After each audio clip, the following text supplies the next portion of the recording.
es, eh, es una nación muy problemática, a diferencia de otras naciones, en el sentido de que vienen de una misma tradición, vienen acaso de un mismo origen cultural, pero el Perú, como una nación heterogénea, una nación diversa, tiene dos orígenes, ¿no? Que creo que ya lo hemos comentado con anterioridad. Uno es justamente sus orígenes prehispánicos, aunque no me gusta el término, porque implica decir antes de los españoles, quizás a lo mejor sería orígenes indígenas o orígenes andinos, y la otra tradición es el origen propiamente español, ¿no?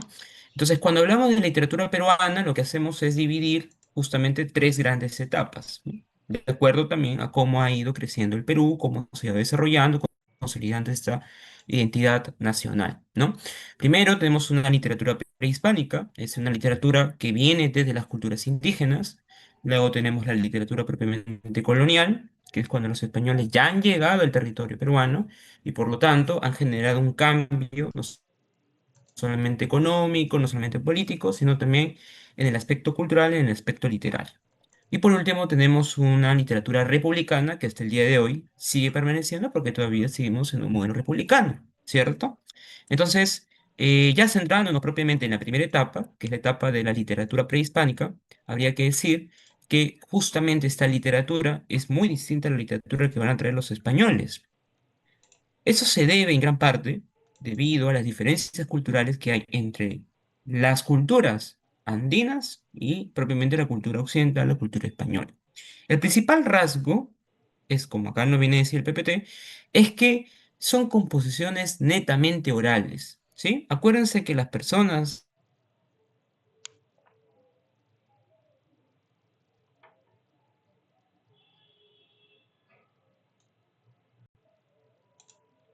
hipótesis de que quizás tenían otro modelo de escritura relacionado con imágenes, iconos, muy parecido a los jeroglíficos, pero sin embargo, ¿no? No hay prueba de ello todavía suficiente y por lo tanto se sigue sosteniendo que estos relatos, estos discursos literarios se transmitían a través de la palabra, a través de este intercambio generacional, ¿no? De personas mayores a personas jóvenes.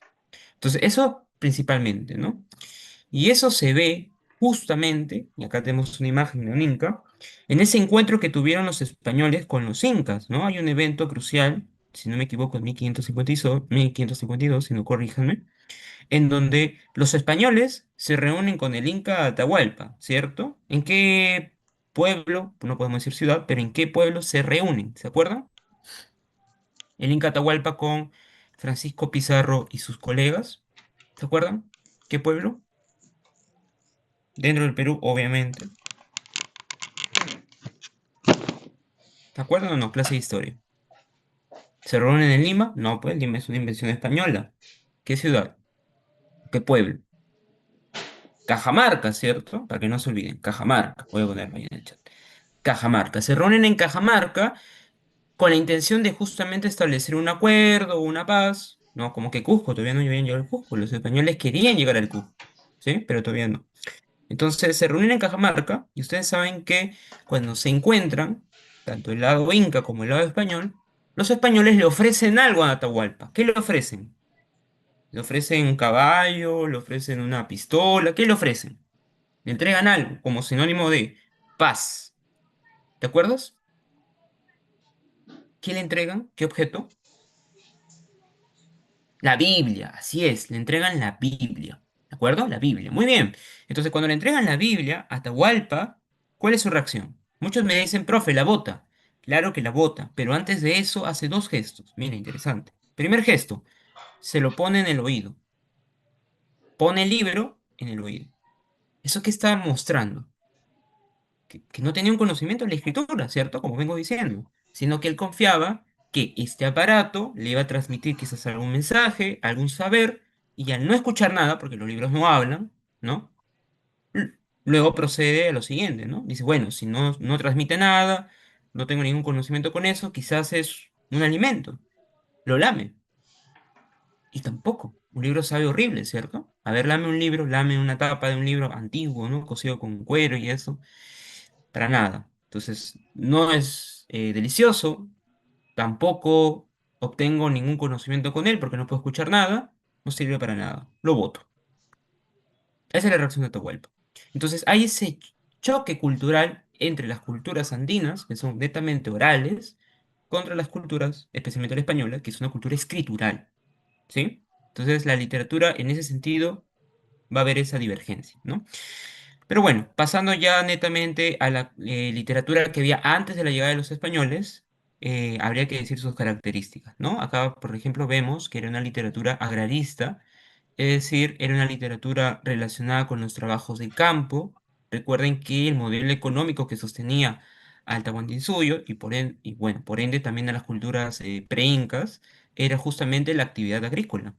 ¿Sí? Ellos no sostenían su economía, como ahora sí lo hace el Perú, en la minería, sino en el trabajo de cultivo, en el trabajo, ¿no? con el campo. Entonces, estos relatos, estos discursos, siempre son discursos que se enuncian en el contexto del trabajo, algo así como canciones, ¿no? Como pequeñas historias que enuncian cuando están trabajando para sobrellevar la carga, ¿sí? Esa era la primera función que tenía la literatura en el mundo prehispánico. Luego, podemos decir que era una literatura clasista, porque obviamente, ustedes saben, los incas tenían muy en claro las jerarquías, ¿no? Una cosa son los nobles de sangre, otra cosa son los nobles advenedizos y otra cosa son el pueblo llano, ¿no? Los mitimaes y yanaconas, y etcétera, etcétera, etcétera. No, no era una literatura que abogaba por el traspaso, ¿no? El ascenso social, como podemos encontrarlo acaso en la literatura del realismo francés. También era una literatura colectiva, es decir, no existía tanto el concepto de autoría, como ya me lo hemos explicado anteriormente, ¿no? Era un relato que seguramente en algún momento se enunció y que esto fue traspasado en una comunidad, en un ayllu, y luego la población se apropió de ese relato. Y entonces ya luego no identifica quién fue el primero que lo confeccionó, el primero que lo configuró. ¿Sí? Es una creación colectiva, anónima. También es una literatura animista, es decir, piensa que muchos de los elementos de la realidad tienen vida por sí mismos, ¿cierto? Los cerros no son cerros, no son porciones de tierra, ¿son qué cosa? ¿Alguien sabe cómo se les dice a los cerros en el Ande, en el mundo andino? Son apus, ¿cierto? Son dioses, deidades que protegen a todo ese valle que rodean justamente. Los árboles tienen ánima, tienen vida, transmiten conocimiento. Los animales son parientes de los seres humanos. Entonces, todo lo que existe, de alguna manera, tiene esta concepción de vida. ¿Sí? Son animados, por eso animista. Y bueno, ya hemos resaltado, era una literatura netamente oral, ¿no? Su soporte no estaba en un libro, sino en estos relatos que los ancianos les contaban a los más jóvenes y ellos a su vez le contaban a sus nietos y así, ¿no? Era un saber popular. Muy bien. Esto es en cuanto a las características de la literatura indígena, ¿no? Andina. Ahora, también encontramos algunos géneros literarios, ¿no? Porque esta literatura también tenía cierta especialización. En la cuestión de la épica, recuerda, semana 2 habíamos dicho que la épica en la literatura occidental se dividía en, a ver si estás atento, se dividía en epopeya, ¿qué más? ¿Te acuerdas? ¿Qué es el Cantar de Mio Cid? Ya te lo dije incluso con el título, Cantar de Gesta, ¿cierto? Muy bien, Cantar de Gesta. Y también teníamos un poema épico que era la Divina Comedia. Bueno, en el caso de la literatura indígena, no existía la epopeya, no existía el Cantar de Gesta y no existía el poema épico, pero sí existían los mitos y las leyendas, ¿cierto? Y es importante que distingas esto, porque muchos lo toman por sinónimos. Las leyendas son historias combinadas con ficción, pero sobre todo son historias que sí puedes de alguna manera fijar cronológicamente, ¿no? Por ejemplo, tenemos la leyenda de los hermanos Ayat. Nadie está diciendo que salieron, que fuera real que salieran del lago, ¿no? Personas que vivían debajo del lago Titicaca y que obviamente caminaron pues estos 300 kilómetros sin hambre, ¿no? Eso es algo ficcional, pero sí nos da datos relevantes para decir, ah, mira, la fundación de Cusco se dio después de estos eventos porque mencionan a tales pueblos, luego nos dice hasta cuándo, o sea, tiene un carácter histórico, ¿sí? En cambio, el mito remite justamente al origen del mundo, al origen de ciertas prácticas culturales. Por ejemplo, estoy saliendo un poco del tema, pero solamente para ilustrar, hay mitos en las culturas amazónicas que inician así. Dicen, érase el mundo tan temprano que los jaguares todavía seguían fumando. Y cuando uno escucha ese relato así inicia, ¿no? Los jaguares seguían fumando. Eso es imposible, profesor, los jaguares no fuman. En efecto, los jaguares no fuman. Pero era un tiempo tan, tan antiguo en el que los jaguares, antes de la existencia de los hombres, sí fumaban. O los sapos bailaban con los con los pájaros. O no sé, o los monos todavía cultivaban el ají. ¿Te das cuenta? O sea, es un tiempo que obviamente tú no puedes datar cronológicamente, no puedes fijar históricamente, es un tiempo prístino, un tiempo así como el del Jardín del Edén, digámoslo así. Entonces ese es un mito, ¿sí? Y acá encontramos, por ejemplo, el mito de Cunirraya Huiracocha, acá dice Viracocha, pero es Huiracocha, y Cabillaca. ¿Alguien ha escuchado este mito, de casualidad? ¿De qué va este mito, el mito de Cunirraya Huiracocha? ¿Sí? ¿Lo han escuchado? ¿Saben un poco? ¿Saben quién es Huiracocha, al menos? Está muy callado, chicos, ¿ah? Que le salen las alas, ¿Iliesol? Ah, no. no. ¿Sí? ¿Sí, David? ¿Querías intervenir? Ah, no, es que Viracocha no era el dios Sol. Ah, bueno, el dios de los báculos. Bueno, es que sí. Así es, el dios del oráculo, ¿no? Es un dios que va a estar presente en todas las culturas andinas, ¿no? Desde Chavín, desde la estela de Raimondi, ese dios que tiene dos palos así, y que también lo puedes encontrar en la cultura tiahuanaco, ¿no? En la Puerta del Sol. Entonces es un dios muy importante. Si queremos buscar una comparación, podemos decir que Huiracocha es algo así como el dios cristiano, ¿no? Es un dios que, si bien no crea el mundo, como el dios cristiano, porque el dios cristiano dice hágase la luz y se inventó el mundo, Huiracocha sí lo ordena. Huiracocha es un dios que ordena el caos, le da forma, es un dios benevolente. Sin embargo, por la misma razón que es benevolente, también le gusta poner a prueba a las personas a las que ayuda. Mira, presta atención a este mito, vamos a contarlo brevemente y dime si no hay algunas coincidencias casuales con otras historias. Le gustaba probar a la gente vistiéndose de mendigo. Ojo, iba de pueblo en pueblo vestido de mendigo y les decía si les podía dar agua o comida, ¿no? Se hacía el pobre. Y las poblaciones le decían sí, algunas y otras no. Entonces, según eso, según lo apoyaban o lo rechazaban, Huiracocha les mandaba pues dones o castigos, ¿no? Los dones podían ser buenas lluvias, buenas cosechas, y los castigos que serían en el mundo andino, ¿qué castigo podías mandarle? Bueno, terremotos, ¿no? Pero también sequías y lo más duro para las culturas andinas, huaicos, huaicos. Entonces era un dios civilizador, pero también justo, ¿no? De alguna manera así, castigador. Entonces un día, visitando un pueblo, se entopa con esta señorita que se llama Cabillaca, que era una ñusta, perdón, no era una ñusta, pero era hija del curaca, se enamora de ella porque es muy hermosa y la quiere probar, quiere ver si es buena persona, ¿no? Entonces se acerca a pedirle alimento, pedirle agua, y Cabillaca le ayuda, le da alimento, le da hogar, lo cuida muy bien, y eso hace que Huiracocha diga no solamente es hermosa, sino que también es amable. Y entonces se enamora de ella, ¿y qué creen? ¿Qué va a hacer Huiracocha? ¿Se va a presentar en su casa de su padre y va a pedirle para salir? No. Recuerden que esta es una historia de dioses. Mira lo que hace este bandido. Se convierte en un colibrí y se da cuenta, disfrazado de colibrí, que a Cabillaca le gustaba pasar mucho tiempo debajo de un árbol de duraznos. Y entonces, un día, mientras ella estaba ahí mirando el paisaje, aprovecha para infiltrarse como colibrí e inyectar a través de su pico, por si alguien no conoce un colibrí, son estos pajaritos que tienen un pico extenso, inyectar en esos duraznos su semilla, mueve el árbol, el durazno cae, lo come Cabillaca. Mira, parece otro relato, ¿cierto? Ya no sé, no voy a decir de quién es, pero creo que te lo puedes sacar. Cuando lo come, queda embarazada. ¿A qué figura religiosa te hace acordar Cabillaca? Piensa, piensa. Yo sé que tú sabes. ¿A qué figura religiosa te recuerda Cabillaca? Ha quedado embarazada sin tener relaciones. A la Virgen María, así es la Virgen Inmaculada. Y también muy bien, ahí Víctor nos comenta. Huiracocha nos recuerda a Zeus. Zeus es ese dios que le gusta disfrazarse de cisne, de lluvia, ¿no? De un pez, ¿no? Y termina embarazando a bastantes princesas en el mundo griego. ¿Ves? Coincidencias, coincidencias. Bueno, la cuestión es que Cabillaca se embaraza, da a luz, sabe que ha sido un dios porque no ha tenido relaciones, y entonces hace una asamblea con los apus, entre ellos está Huiracocha disfrazado de mendigo, pone a su bebé en el medio y le dice, según el bebé a quien se acerque, yo sabré quién es el padre. Y cuando se dirige a la asamblea, se acerca a Huiracocha, disfrazado de mendigo. Eso genera en Cabillaca una reacción terrible, se asusta, le da asco y huye corriendo con su hijo. Y ahí Viracocha tenía que tomar una decisión rápida, quitarse el disfraz y mostrar todo su tela de oro y decir, ¿sabes qué? ¿Soy el dios más importante de todos los dioses? O más bien guardar las apariencias para que ningún dios lo descubra. Y él obviamente dudó, y cuando lo hizo, ya Cabillaca estaba muy lejos.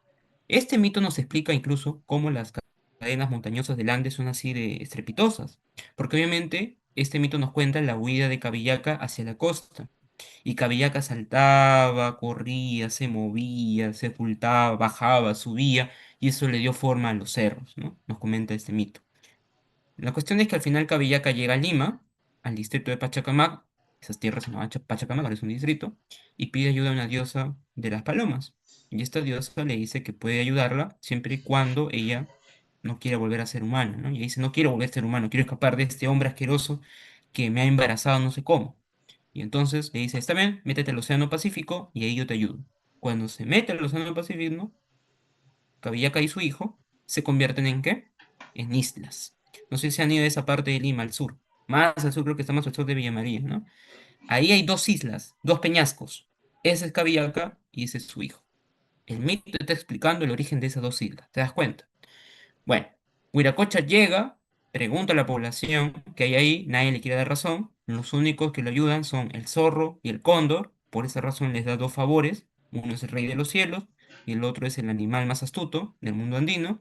Y entonces, ahora que ha descubierto que ha sido la diosa Paloma, la diosa Urpi, la que ha ayudado a que su esposa, ¿no? y su hijo se escapen, básicamente se arma un pleito en donde él vence y le roba todos sus animales marinos que guardaba en una laguna, ¿no? Y a partir de ese momento los comienza a repartir en todos los ríos del Perú. ¿A qué dios griego te recuerda también Huiracocha? Un dios que le roba a otros dioses para regalarlo a los hombres. A un dios griego, ¿ah? Bueno, dios es de cielo mucho, pero es un titán. ¿Te acuerdas? Su nombre empieza con P. Perseo no, Perseo es un héroe. Pro, ¿te acuerdas? Prometeo, así es, Prometeo. Prometeo le roba el fuego, ¿cierto? A los dioses y le regala a los hombres. Bueno, lo mismo. Entonces está explicando acá la civilización del Ande, está explicando el origen de las cadenas montañosas del Ande, está explicando cómo se originan dos islas frente a la parte sur de Lima. Eso es un mito, ¿sí? No hay forma de corroborar esto históricamente, ¿no? Pero explica el origen de dos aspectos accidentes geográficos, ¿sí? También encontramos en la literatura indígena la épica, la poesía. Claro está que tiene sus particularidades, ¿no? Por ejemplo, encontramos el ayataki. A ver, según la imagen, ¿qué puedes decirme? ¿Qué es un ayataki? ¿Qué es el ayataki? Según lo que estás viendo. Es un canto fúnebre, muy bien, así es un canto fúnebre, es una elegía, si quieres encontrar un parangón con la literatura occidental, es una elegía. Y bueno, para que aprendas un poco de quechua, Ayataki viene de dos términos. Ayataki, hay un departamento en el Perú que se llama Ayacucho. Entonces, creo que tú ya puedes sacarlo, ¿cierto? Aya significa muerte. Entonces, Ayacucho, ¿qué significa? El rincón de los muertos. Es como el infierno de Dante, ¿sí? Así es. Ayacucho es el infierno para la cultura andina. Y taki viene también de este término que seguramente lo has escuchado en clase de historia, el taki onkoi, que es un baile, ¿no? Que simula esto de la muerte, ¿no? De la violencia, poseído por el diablo, ¿no? Taki onkoi. Entonces, ayataki viene a ser baile de la muerte o canto de la muerte, ¿sí? Clase de quechua vamos aprendiendo. Luego tenemos Harawi, el canto moroso, ¿no? Si queremos compararlo con literatura occidental, sería la égloga. Muy bien. Tenemos el Aymuray, y acá lo pronuncian como Aymuray, ¿sí? Que es el canto agrícola, lo que les había comentado. Literatura que está vinculada con los trabajos en el campo, ¿no? Eh, es más que todo de corte colectivo, con danzas, ¿no? Con toda esta parsimonia, esta ceremonia. También tenemos el Haiji, que es el canto triunfal, es el canto después de haber ganado una guerra, muy parecido un poco al de epopeya, un poquito, pero tiene también este aspecto escénico, ¿no? Y por último tenemos a el Cacharpari, ¿no? Que es el canto de fin de fiesta, después de haber cultivado, haber reparado un canal, haber reparado un tambo, ¿no? Todo el grupo se reúne para libar, ¿no? Comer y cantan esto, ¿no? Es un canto de fin de cierre, actividades agrícolas, ¿no? De reparación, ¿no? Etcétera. De todos estos géneros, perdón, de todas esas especies líricas, la única que va a sobrevivir va a ser el Harawi. Ya cuando veamos literatura de la emancipación, veremos qué autor lo rescata y lo vuelve a poner en uso, ¿no? Pero el Harawi es el que más va a resistir frente a la invasión de los españoles y obviamente los aportes literarios que van a traer, ¿no? Entonces, ya pasamos ahora sí a la literatura colonial, es decir, después de que los españoles se asentaron y fundaron obviamente el virreinato, ¿no? El coloniaje. ¿Y cuál crees que va a ser el género que van a practicar?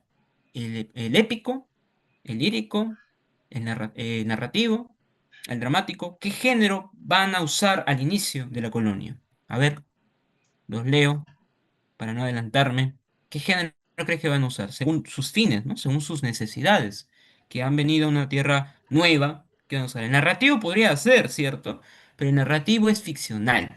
Muy bien, las crónicas. Las crónicas, hice un poco de trampa, claro está, ¿no? Porque nunca hemos visto crónicas, pero muy bien. Las crónicas son un género, una especie literaria que combina hechos particulares, hechos históricos, hechos fácticos, con subjetividad propia del cronista, ¿no? Es algo así como un testimonio de lo que está ocurriendo.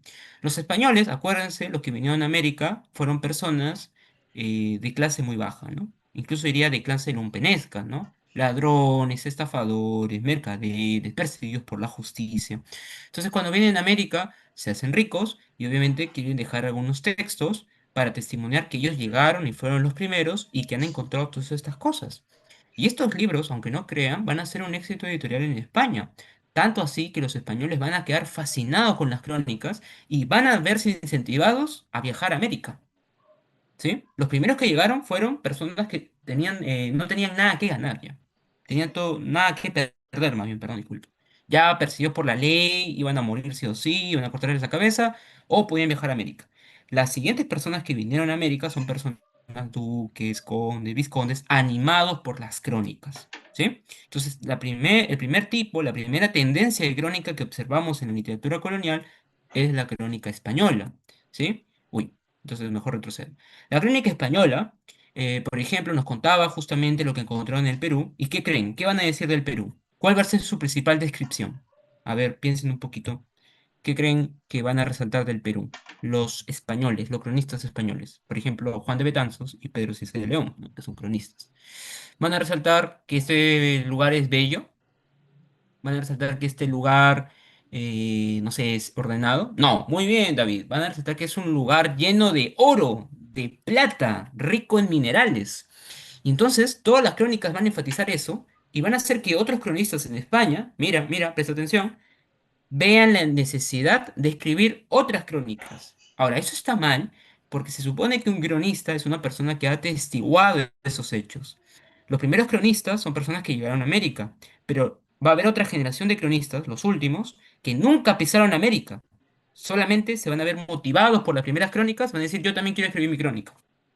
Y entonces se da algo así como un teléfono malogrado, digámoslo así, ¿no? Las primeras crónicas decían acá hay oro, acá hay plata, hay minas, ¿no? Los incas tienen bastantes reservas de oro. Y las últimas crónicas, ¿sabes qué van a decir? Que en el Perú existe El Dorado.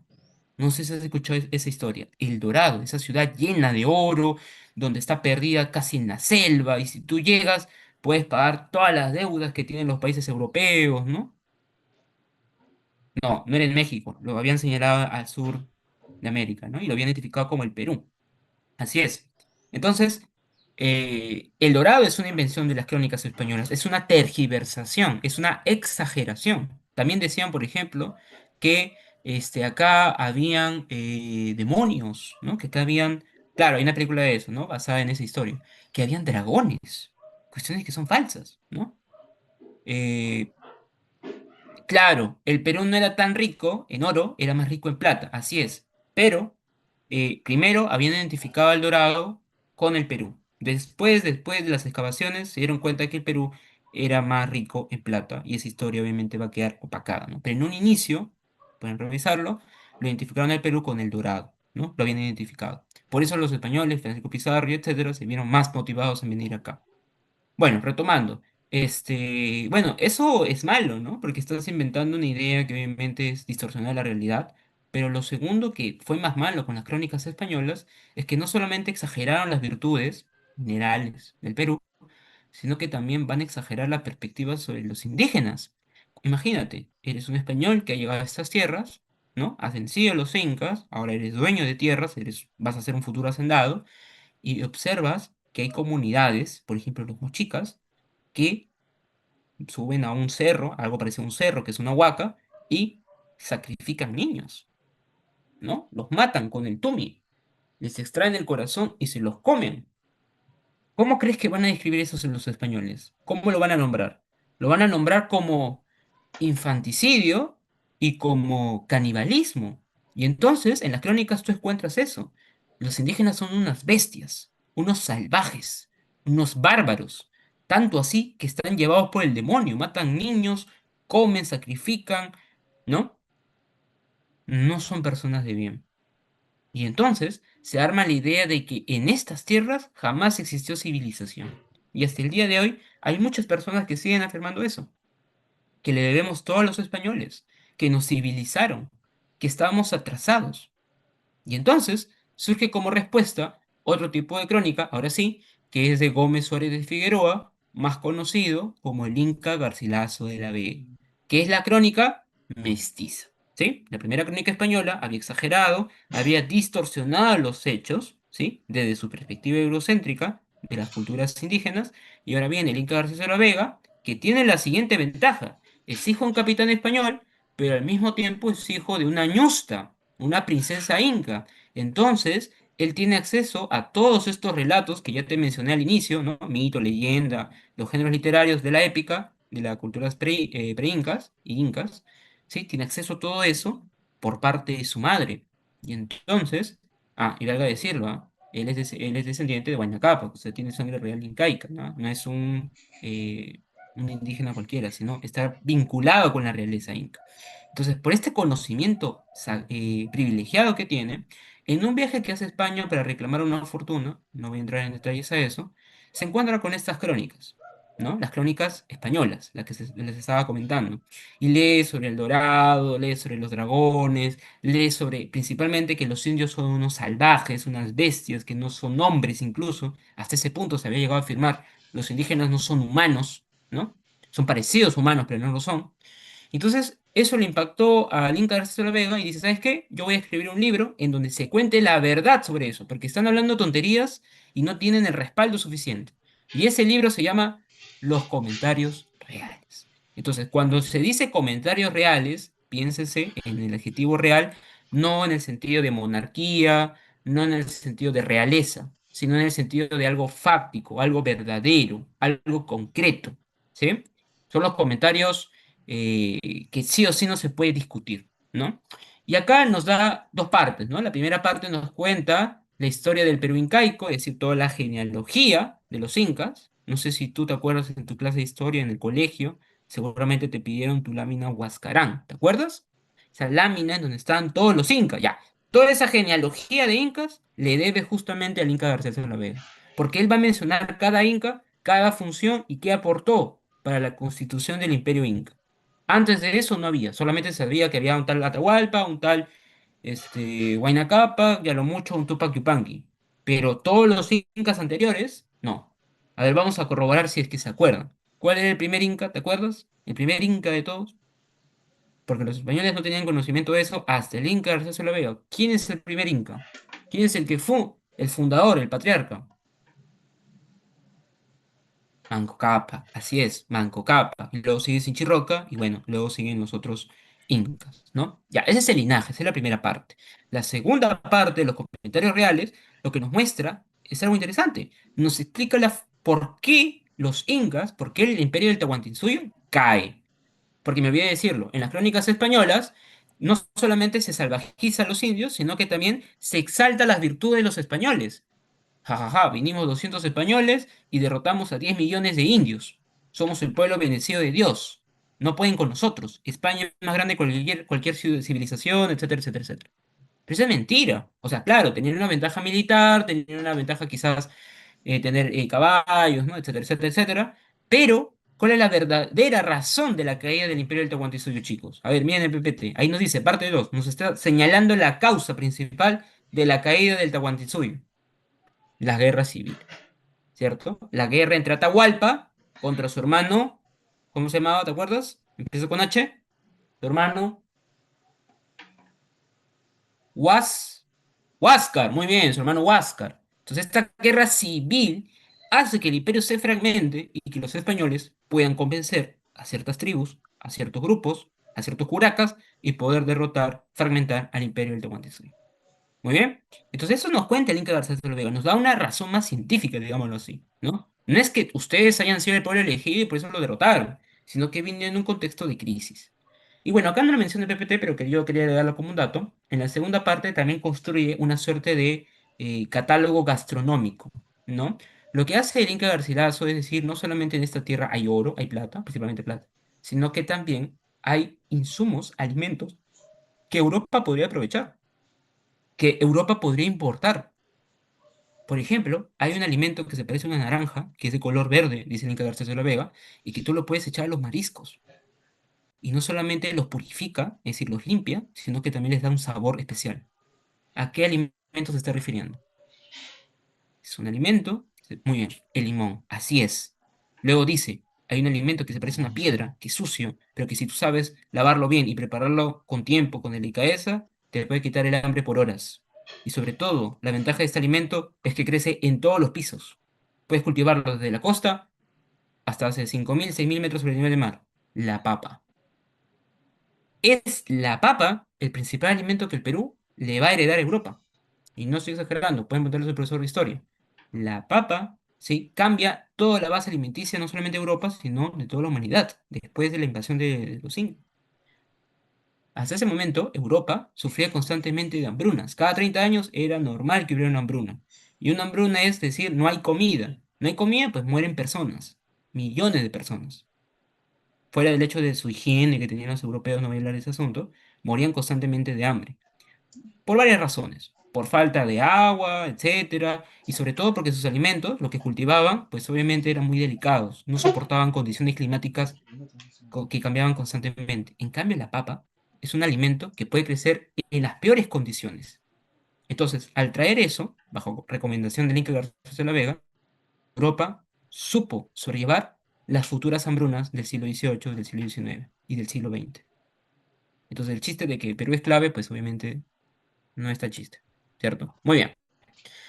Muy bien, entonces esas son las virtudes que va a traer el Inca García de la Vega, ¿no? Con su crónica mestiza. Pero ¿cuál es el defecto? El defecto es que solamente va a señalar lo bueno, ¿no? Lo bueno que se consiguió en el pasado. Pero ¿y el presente? ¿El presente virreinal, el presente del coloniaje es bueno? No, no necesariamente. Y acá aparece la crónica indígena de Felipe Guamán Ayala, que nos dice, en este momento, en el presente, hay injusticias. Hay injusticias, los españoles explotan a los indios, los han masacrado y sobre todo, los han casi exterminado. Chicos, quiero que dimensionen. ¿Se acuerdan de la época de la Segunda Guerra Mundial? Los nazis, los alemanes, desaparecieron a todos los judíos, a casi a todos. Fue un genocidio. Bueno, lo mismo pasa con los españoles. No digo que vinieron y los mataron a mansalva, sino que les transmitieron algunas enfermedades, como la gripe, la sarampión y la viruela, y eso hizo que la población de los indios, que era de 10 millones, en menos de 70 años se redujera a 1 millón. ¿Me dejo entender? Ya tú sacas tus cálculos, o sea, es casi 90% de mortalidad efectiva. Entonces, eso ya tiene más razones históricas que no voy a entrar, pero el asunto es el siguiente, era como un apocalipsis para los indios. Yo tenía a mi mamá, mi prima, mi papá, mi hermano, y en menos de 50 años me quedé solo. Todos se murieron. Entonces, esta situación de crisis, sumado al hecho de que no pensaban que los indios eran como humanos, que tenían alma, va a hacer que Felipe Guamán Poma de Ayala escriba este libro llamado Nueva Crónica y Buen Gobierno. Qué casualidad que hay un partido que estuvo postulando en estas elecciones que se llama Buen Gobierno, ¿no? Tú sabrás a qué me refiero. Entonces, el libro tiene dos intenciones. Primero, hacer una nueva crónica, ¿no? Es un español indigenizado, por eso dice corónica y no crónica. Es un libro que quiere decir todas las crónicas anteriores son malas. Yo voy a hablar con una crónica exacta, verídica, ¿no? Verificada. Y el término buen gobierno lo que quiere decir es, yo no pretendo con este libro criticar y liberar al Perú, sino más bien asegurar, buscar una gestión justa para todos los que vivimos acá, especialmente para los indios. Este libro va a estar compuesto sobre todo por imágenes, como vemos en la portada. ¿Lo ves? Es una imagen. La imagen para que el emperador español, porque ese libro a esa persona está dirigida, pueda darse cuenta que acá las injusticias son feas y que obviamente tiene que corregir esto.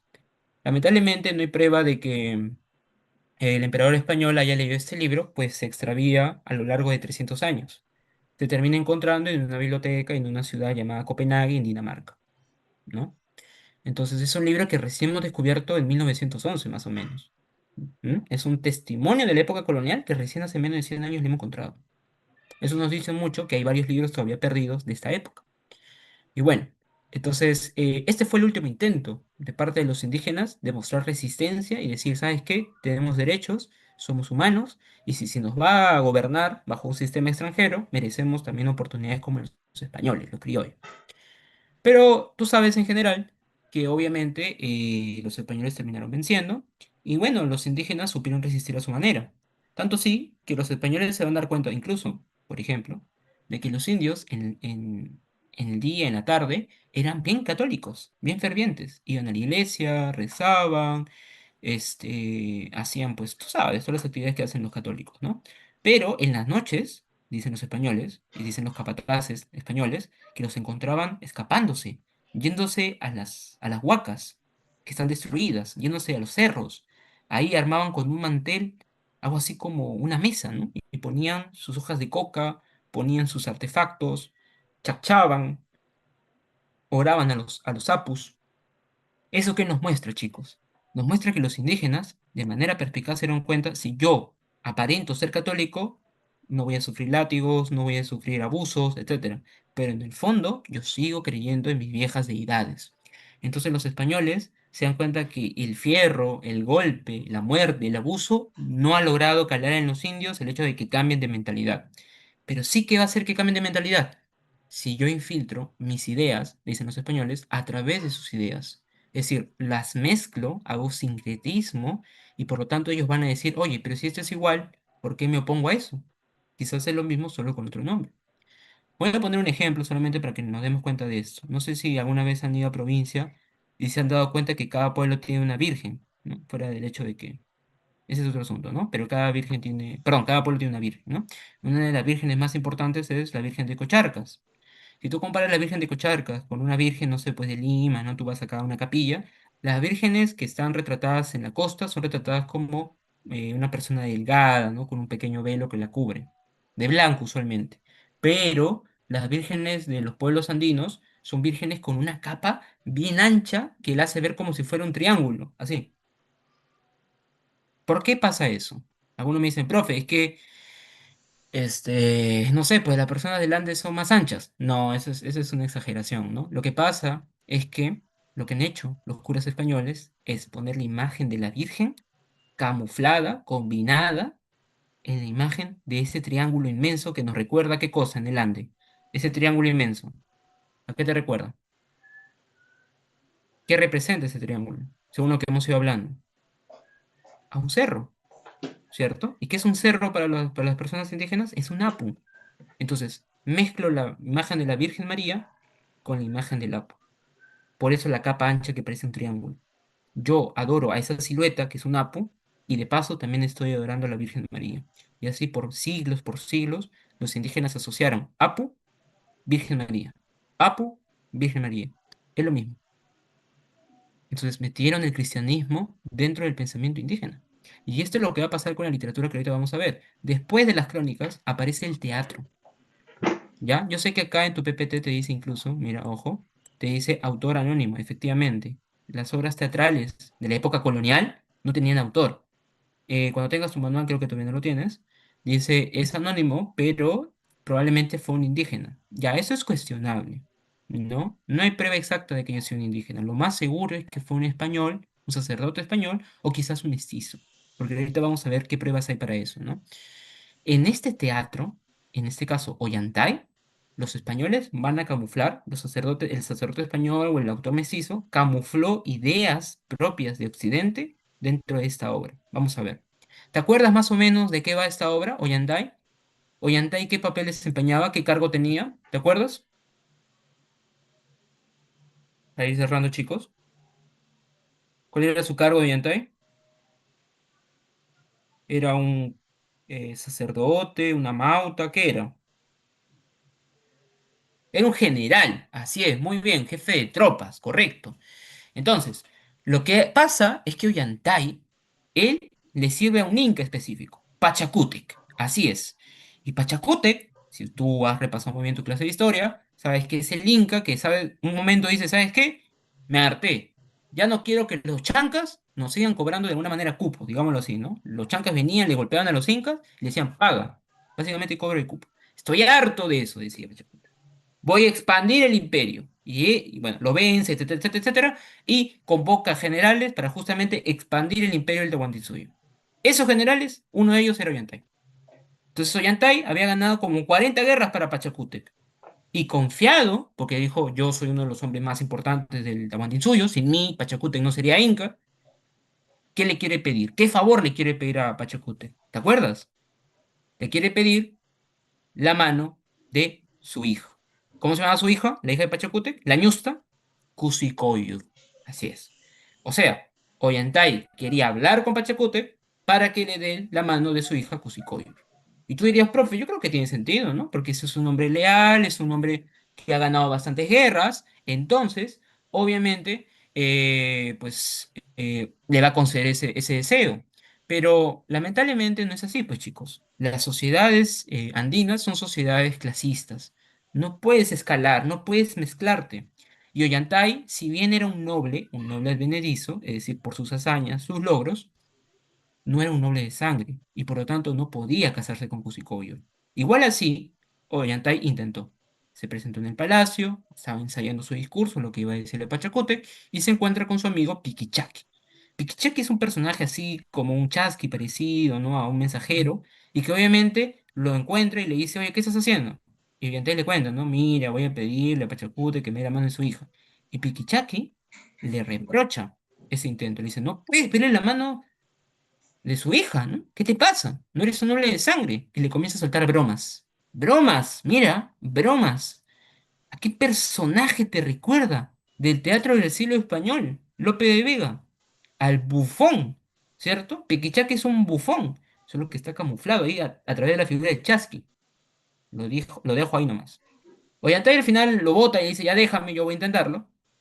Ingresa al palacio y le dice de frente a Ollantay, perdón, a Pachacútec, ¿sabes qué, Pachacútec? No quiero más alpacas, no quiero más tierras, quiero simplemente la mano de tu hijo. Yo soy un hombre leal, por favor, concédeme este deseo. Y Pachacútec le dice, retírate. Me has faltado el respeto, no quiero verte y te voy a matar si sigues acá. Entonces, Ollantay, resentido, se aleja y promete venganza. ¿Qué va a hacer Ollantay? Bueno, para esto era necesario tener este dibujo. No lo tengo. A ver, voy a mirar si puedo hacerlo. Sí, tengo un lápiz, creo. Sí, ya. Miremos acá. Disculpen mi dibujo. Ustedes saben que el Tahuantinsuyo era algo así, ¿no?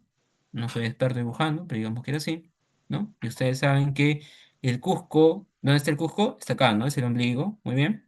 Y que a partir del Cusco tenemos todas estas divisiones, ¿no? El famoso Tahuantinsuyo son cuatro suyos. Listo, ya. Más o menos era algo así. Entonces, Ollantay va a convencer el suyo que está acá, que estoy pintando de naranja, este, que está acá. Todo este suyo, que está pegado a la Amazonía. ¿Alguien recuerda cómo se llama ese suyo? ¿Se acuerdan? Porque obviamente todo el imperio se llama Tahuantinsuyo, ¿no? Los cuatro suyos. Pero ¿cómo se llama ese suyo que está apegado a la selva? El antisuyo. El antisuyo. Y en el antisuyo están todas las poblaciones selváticas, los chunchos, los chochapoyenses, los aguajún, los ayaninkas. Y ellos habían sido constantemente doblegados por las poblaciones de la sierra, constantemente marginados. Entonces, cuando Ollantay se declara en rebelión, el único suyo que lo va a seguir, ¿quién es? El antisuyo y lo nombra Inca. Y por eso se va a dar una guerra civil entre dos Incas, entre Ollantay y Pachacútec. Y mira, presta atención al dato. ¿Cuánto dura esta guerra civil entre estos dos bandos? 10 años. ¿No te recuerda a una obra que vimos en la semana 2? Una guerra entre dos bandos, 10 años, y encima por una mujer. ¿Qué obra es, chicos? Si lo vimos, ¿ah? Yo les conté, semana 2. ¿Qué obra occidental? La Ilíada. Muy bien, gracias, Diego. Exacto. ¿Es la Ilíada o no? Es la misma estructura. Bueno, lo dejo ahí. La cuestión es la siguiente. Ollantay se va al antisuyo, hace su fortaleza que va a llamar Ollantaytambo, en lugar de Ollanta. y va a ganar constantemente, va a seguir aguantando y resistiendo, hace la táctica de guerra de guerrillas, pasan estos 10 años y obviamente ya en el último, Pachacútec ya está viejo, ya va a morir, sabe que va a morir, decide pasarle el trono a su hijo Tupac Yupanqui, ojo, no Tupac Amaru, Tupac Yupanqui, y Tupac Yupanqui está en el Ecuador regresando. Entonces, mientras va regresando, Pachacútec convoca a otros generales y dice, ¿quién puede derrotar de una vez por todas a este rebelde Ollantay? Tengo un plan. Va con su ejército, ¿no? Trata de sacarlo a Ollantay, pero Ollantay siempre lo llama para que ingrese a su territorio y obviamente cae derrotado Rumiñahui dos, tres, cuatro, cinco veces. Y Pachacútec está harto y le dice, mira, ¿sabes qué? Si no puedes derrotarlo, dime de una vez, porque pienso darle el cargo de general de todas las Fuerzas Armadas al que derrota a Ollantay para el imperio de mi hijo, Tupac Yupanqui. Entonces Rumiñahui pide una última oportunidad y esta vez no va con un ejército. Él sabe que si él va con el ejército, Ollantay lo va a hacer entrar y ahí lo va a matar. Pero él lo que tiene que hacer es hacer salir a Ollantay. ¿Cómo hago salir estas tropas que están camufladas en la selva? Arma el siguiente plan y presta atención. Se pega, mandan que le peguen a Rumiñahui, a él mismo, le destrozan la ropa, se tira al barro, ¿no? Como si hubiese sido atropellado, va herido y luego ingresa en la selva solo. Él entra solo. Obviamente se encuentra con las tropas de Ollantay que lo llevan a la fortaleza y Ollantay le dice, soy Rumiñahui. Ollantay, yo sé que he peleado contigo antes, pero esta vez ha pasado algo distinto. Pachacútec me ha pedido que te traicione, que mate a tu familia, y yo no he querido hacer eso. Yo puedo ser tu rival, pero no puedo ser tu enemigo. Y he decidido oponerme a la decisión de Pachacútec, y mira lo que me ha hecho Pachacútec, me ha tratado así. ¿Cuál es la reacción de Ollantay, chicos? ¿Qué va a decir? ¿Está bien? ¿O qué va a decir? ¡Qué gran amigo eres! Me has mostrado lealtad. Ven acá, Rumiñahui. Lo abraza y dice que todos celebren por obviamente ese cambio de actitud en Rumiñahui. Y entonces todos están ebrios y Rumiñahui